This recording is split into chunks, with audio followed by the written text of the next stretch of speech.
para vossas Bíblias, Evangelho de Marcos.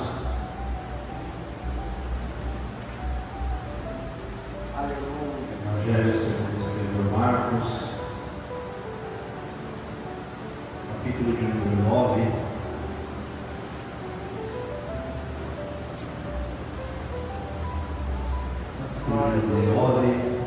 A partir do verso de número 14, diz assim a palavra de Deus: E quando se aproximou-se dos discípulos, viu ao redor deles grande multidão e alguns escribas que disputavam com eles. E logo toda a multidão, vendo, ficou espantada, e correndo para ele, o saudaram. E perguntou aos escribas: Quem é que discutisse com eles? E um da multidão, respondendo, disse: Mestre, trouxe-te o meu filho, que tem um espírito mudo, e este, onde quer que o apanhe, despedaça-o, e ele espuma nos dentes e vai definhando. E eu disse aos seus discípulos que o expulsassem, mas não puderam. E ele respondendo me disse: Ó geração incrédula, até quando estarei convosco? Até quando vos sofrereis ainda? Trazei-o. E trouxeram. Quando ele ouviu, logo o espírito o agitou com violência. Então, caindo o endemoniado por terra, revolvia-se, espumando, e perguntou ao pai dele: Quanto tempo há que lhe sucede isso? E ele disse: Desde a infância, e muitas vezes o tem lançado no fogo e na água, para o destruir. Mas tu podes fazer alguma coisa? Tem compaixão de nós e ajuda-nos. E Jesus disse-lhe: Se tu podes crer, tudo é possível ao que crê. Amém? Amém. Graças a Deus. Aleluia.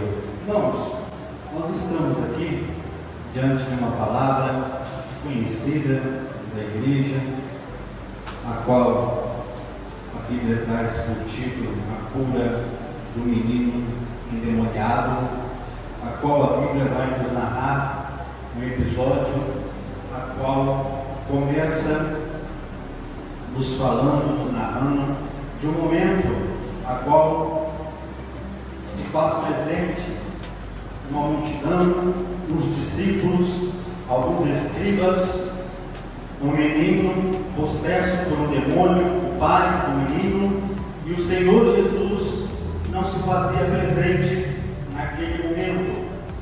E esse homem, pai desse menino, procurando o Senhor Jesus, procurando uma bênção para o seu filho, uma libertação para o seu filho, ele então se aproxima dos seguidores de Jesus, dos seus discípulos, e então começa a suplicar pela misericórdia daqueles discípulos, começa a suplicar por uma bênção aqueles discípulos, por uma oração pela libertação do seu filho.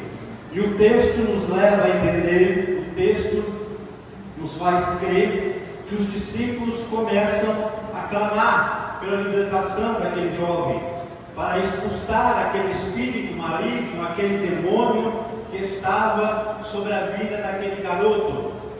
Mas a Bíblia nos deixa claro, registra que os discípulos não conseguiram expulsar o demônio daquele jovem, daquele garoto. E por não conseguirem expulsar o demônio daquele garoto, a Bíblia começa a dizer que os escribas que estavam presentes naquele lugar, que eram os mesmos que sempre procuravam indagar Jesus, acusar Jesus de alguma coisa, sempre procuravam tumultuar,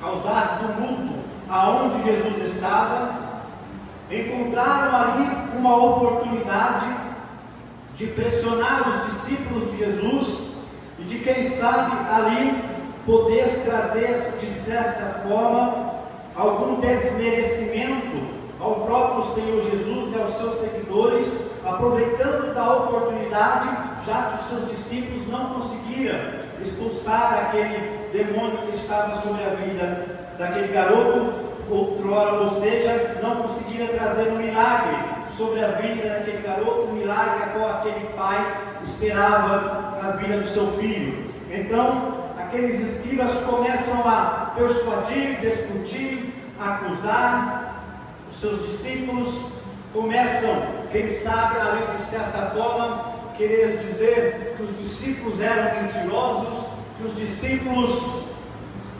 que tudo que eles faziam era de fachada, que os milagres que Jesus operava era de fachada, era tudo mentira, e que Jesus não passava de um falso profeta, e assim por diante. Mas o texto vai nos dizer, a partir do versículo 15 em diante, que Jesus, que não estava no lugar, mas ele chega naquele lugar, naquele exato momento em que os escribas discutiam com os discípulos de Cristo. E quando Jesus chega no lugar, a multidão percebe, e espantada com a sua presença, com a sua chegada, começa a saudar, começa a correr em sua direção, começa a saudar. E é claro que Jesus percebe o que está acontecendo, é claro que Jesus percebe que os seus discípulos, os seus seguidores, estavam sendo atormentados, estavam sendo perseguidos, estavam sendo desaforados por aqueles escribas. E aqui é claro que eu já consigo tirar uma lição para a nossa vida, que é: não importa quem é que está te desaforando, não importa quem é que está te perseguindo, não importa quem é que está querendo te colocar sobre a parede, não importa, Jesus está vendo, Jesus está consciente de tudo, Jesus, ele está vendo toda a sua situação, ainda que pareça que ele não está presente, ainda que ele está em silêncio, mas ele está contemplando a tua batalha, ele está contemplando a tua dificuldade, ele está contemplando as tuas disputas, ele está contemplando cada luta, cada afronta do seu dia a dia, e ele não está fazendo desentendido, não. Ele tem interesse nas suas batalhas, ele tem interesse nas suas lutas.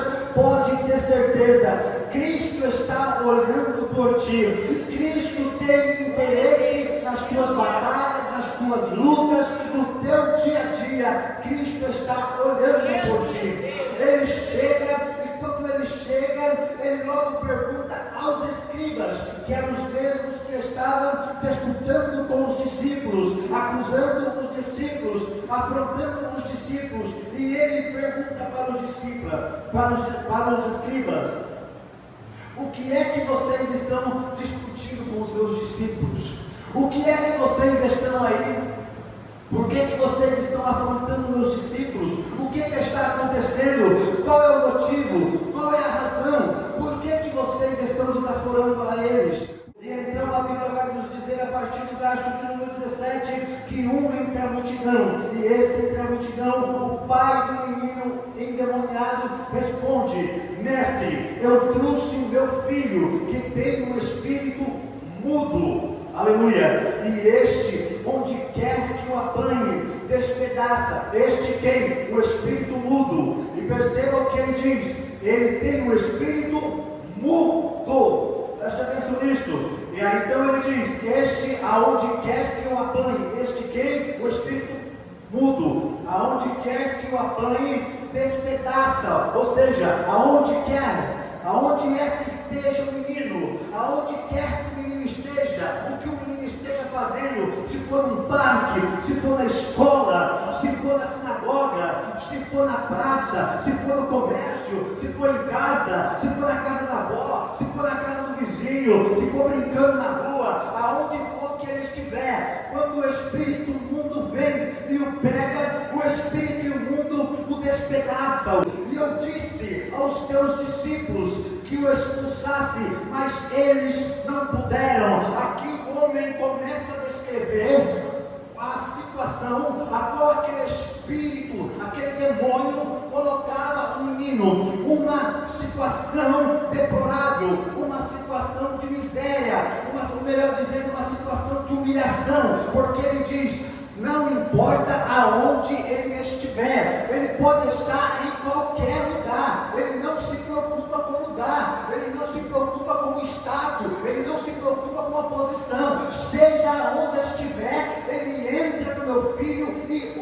filha, ele entra no meu filho e o despreza. Aleluia. Satanás, ele não está preocupado com a nossa situação social. Satanás, ele não está preocupado com o que nós temos ou deixamos de ter, com o que nós somos ou deixamos de ser. Tem pessoas que acham que é muito, porque tem dinheiro, porque não tem, porque tem um carro bom, porque não tem. Tem pessoas que acham que é isso, porque é aquilo. Mas a verdade é que não importa se tem muito ou se não tem nada. Satanás, os demônios não estão preocupados com isso, porque o que ele quer é entrar na vida do ser humano e destruir a família, destruir a vida, destruir as finanças, destruir a saúde, destruir a vida espiritual, principalmente, e levar o camarada para o inferno. Aleluia.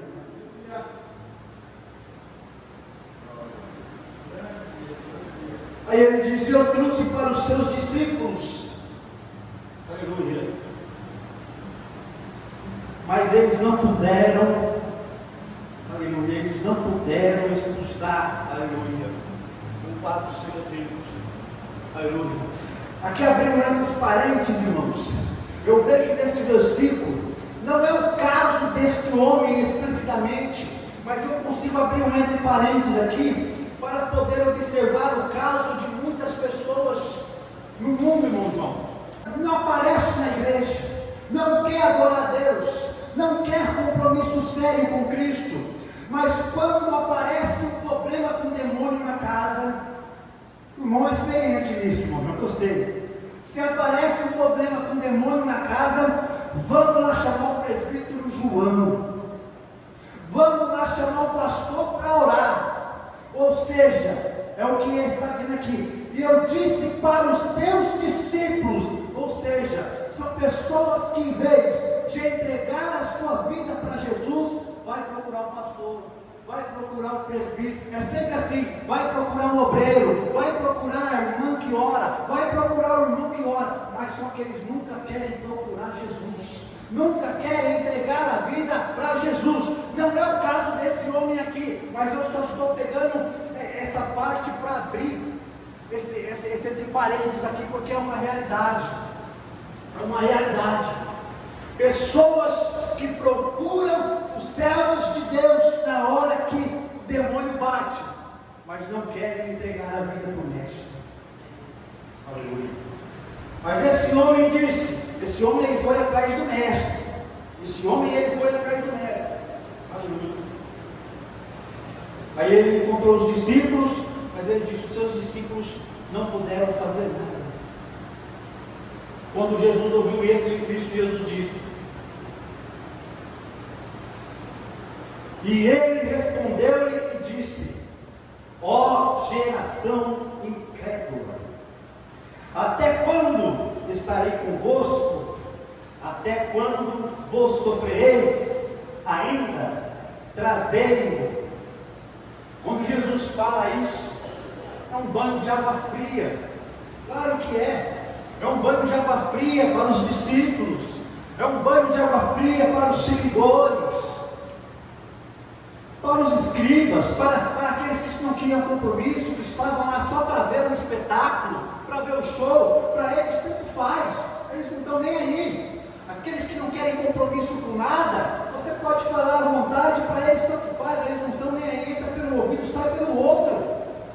Mas para aqueles que querem um compromisso, quando a palavra machuca, quando a palavra é dura, eles sentem no coração, mas eles não vão embora, eles não ficam reclamando, eles não ficam chorando, pelo contrário, eles pedem misericórdia, eles vão, aleluia, de joelhos na presença de Cristo e falam: Senhor, onde eu errei, o que é que eu tenho que fazer para poder fazer direito? Como eles vão fazer no final desse texto aqui, onde eles perguntam para Jesus: Jesus, o que nós fizemos de errado?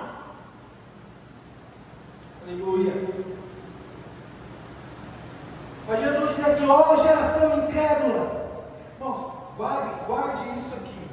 O que eles dizem no versículo 29, o que Jesus disse: ó geração incrédula. Porque isso aqui é importante para a mensagem, até o fim da mensagem. Ó geração incrédula, Até quando eu estarei convosco? Até quando vós sofrereis ainda? Trazei-me. Mas guarda o que Jesus disse aqui: ó geração incrédula. Jesus disse para os discípulos, Jesus disse para os seguidores, Jesus disse para aquele pai, Jesus disse para os escribas, Jesus disse para todos que estavam lá: ó geração incrédula. Nós estamos rodeados nos dias de hoje por uma geração incrédula. Não vemos mais milagres como antigamente. Por quê? Porque não temos mais pessoas que buscam a essência de Cristo. Pessoas que querem buscar o que eu não canso de dizer: falsas profecias, falsas revelações, falsos dons, sem buscar a revelação, a verdadeira profecia dentro da palavra. Se for exortação, se for correção, não quer só bênção, quer só coisa boa, só revelação boa, só profecia boa. Aleluia. Porque os mesmos que profetizam, os mesmos que revelam, não é os mesmos mais que curam, não é os mesmos mais que fazem maravilha. Por que nós só vemos profecia e revelação, mas não vemos cura, não vemos milagres, não vemos maravilha? Por que não vemos mais isso? É só profecias e só revelação. Porque isso é fácil de enganar a igreja. Aleluia. E por causa disso, as igrejas, o povo tem sido enganado. Temos vivido uma geração incrédula. E por causa disso não temos mais vivido verdadeiras profecias, verdadeiras revelações, verdadeiros milagres, verdadeiras maravilhas. Não temos mais visto Deus operar coisas maravilhosas. Porque por causa de falsas profecias e falsas revelações, o povo tem ficado incrédulo. E Jesus está falando: ó geração incrédula. E Jesus diz: trazei-me. No versículo de 20, e trouxeram, e quando ele o viu, logo o espírito o agitou. O demônio quis fazer gracinha nem mesmo na frente de Jesus. Com violência, então caiu o demônio por terra, revolvia-se, espumava-se. E perguntou Jesus ao pai: quanto tempo há que ele está assim, que acontece com ele? E o pai disse: desde a infância. E aí o pai voltou a falar mais algumas coisas que o demônio fazia com ele. E muitas vezes o demônio tem lançado ele no fogo e na água para o destruir. Mas se tu puder fazer alguma coisa, tem compaixão de nós e ajuda. O pai continua, volta a falar de algumas coisas que o demônio fazia com o menino. Irmãos, aqueles discípulos estavam aprendendo sobre as coisas de Deus, aqueles discípulos não sabiam tudo. Esse menino aqui, irmãos, era praticamente um cadáver vivo. Se o demônio saísse daquele menino, irmão João, aquele menino estava morto. Porque o que o pai descreve sobre esse menino, o pai descreve que o demônio queria destruir, e lançava ele no fogo, lançava ele na água, destruía o seu corpo. Aquele menino só se mexia, só se mantinha vivo ainda por causa do demônio. Se o demônio saísse, aquele menino poderia morrer. Vocês estão entendendo? Aquele menino poderia estar vivo ainda por causa do que o demônio fazia com ele, porque o demônio estava dentro dele. Imagine o perigo. O que o demônio fazia com aquele menino? O demônio já tinha destroçado aquele menino, acabado com aquele menino, segundo o que o pai falava. Aí o homem ora, fala para Jesus: se puder ajudar, tem compaixão de nós. Aí Jesus ora e diz: se tu puder, se tu podes crer, tudo é possível ao que crer. Jesus não fala, sai, Jesus joga meio que no ar. Que tu crê, tudo é possível ao que crê. Aleluia. Aí, olha o que o pai do menino fala. E aqui está a chave do porquê que às vezes nós não recebemos muitas coisas. E logo o pai do menino clamando com lágrimas. Clamando com lágrimas. Sinal de quem acredita. Sinal de quem acredita no que está sendo dito. Sinal de quem tem esperança. Disse: eu creio no Senhor. Mas quando esse homem diz: eu creio no Senhor, eu acredito que ele lembra do versículo 19 do que Jesus disse. E o que Jesus disse no versículo 19? Ó geração incrédula. Quando ele disse: eu creio no Senhor, ele lembra do que Jesus falou. Jesus chamou todo mundo de incrédulo. Então esse homem, ele para, penso eu acredito, mas ao mesmo tempo dentro de mim eu sou falho. Eu tenho as minhas falhas, eu tenho as minhas dúvidas. Então ele diz: eu acredito, Senhor, mas ajuda na minha incredulidade. Aleluia. Irmãos, sabe o que falta de nós muitas das vezes? É humildade, para nós reconhecermos diante de Deus que muitas das vezes nos falta fé, nos falta crer, nos falta humildade, porque nós achamos que se nós dobrarmos o nosso joelho para pedir misericórdia para Deus, porque nos falta fé, nos falta a capacidade de crer, Deus vai nos acusar. É pelo contrário. Se nós dobrarmos o nosso joelho e dissermos para Deus que nós precisamos de crer mais, precisamos de ter mais fé, que nós não estamos crendo, que nós não estamos tendo fé, mas que nós queremos ter, Ele vai nos ajudar, porque a própria palavra de Deus nos diz: se quiseres ter fé, peça a Deus que dá. Tem pessoas que dizem que crê, mas não crê. Tem pessoas que dizem que tem fé, mas não tem. Porém não busca, porém não pede. E é essa lição que nós aprendemos com esse homem.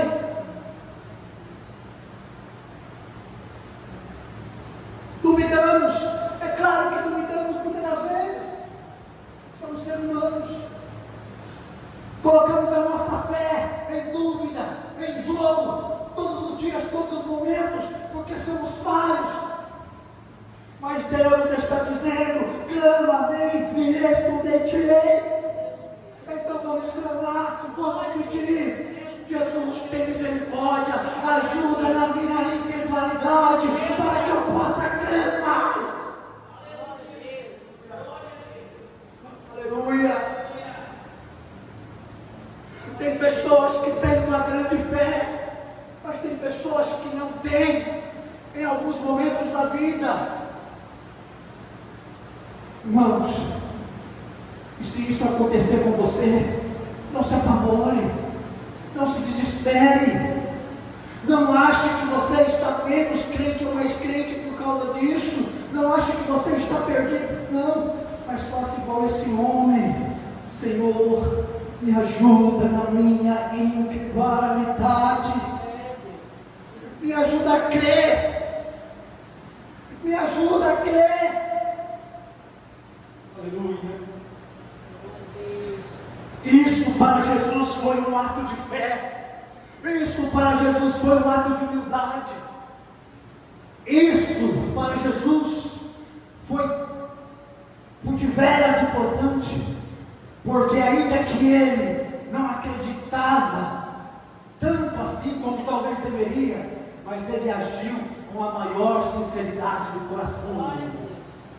Ele foi sincero, Ele falou: Jesus, eu creio, dentro de mim e um pouco de dúvida. Me ajuda, aleluia. Ele vai te ajudar, irmãos. E por causa disso, Jesus falou assim: vendo que a multidão concorria, repreendeu o espírito imundo, dizendo, aqui para terminar já, irmãos, aqui tem algo maravilhoso aqui, porque Jesus falou assim, lá em cima, o pai do menino falou assim: trouxe o meu filho que tem um espírito mudo. O pai falou que o menino tinha um espírito mudo. Os discípulos estavam lá: espírito mudo, sai, espírito mudo, sai, espírito mudo. O espírito não saía. Quando Jesus vai expulsar aqui no versículo 25, Jesus fala assim, Renato: espírito mudo e surdo. Aleluia. Irmãos, só quem consegue entrar nos mistérios espirituais consegue desvendar as coisas espirituais, fazer as coisas espirituais, a qual os discípulos não estavam preparados, a qual Jesus vai dizer depois: por que nós não conseguimos? Porque tem coisas que você só vai conseguir fazer com jejum e oração, senão você não vai estar preparado, não vai conseguir fazer. O espírito era mudo, o que ninguém sabia é que era surdo também. Jesus chegou e falou assim: Jesus aqui, irmão João, vou fazer uma conjectura, porque eu consigo ver nesse texto aqui. Jesus aqui parece que teve que curar o espírito demoniado, o demônio, para poder expulsar. O espírito, além de mudo, você é surdo, então começa a ouvir, porque eu estou mandando você sair. E o espírito saiu, aleluia, e o menino foi liberto pelo poder de Cristo Jesus. Mas sabe por quê? Porque o pai do menino foi sincero na sua dificuldade, na sua simplicidade, na sua fé, na sua busca. Ele foi sincero com Cristo. Irmãos, Jesus disse: aquele que crê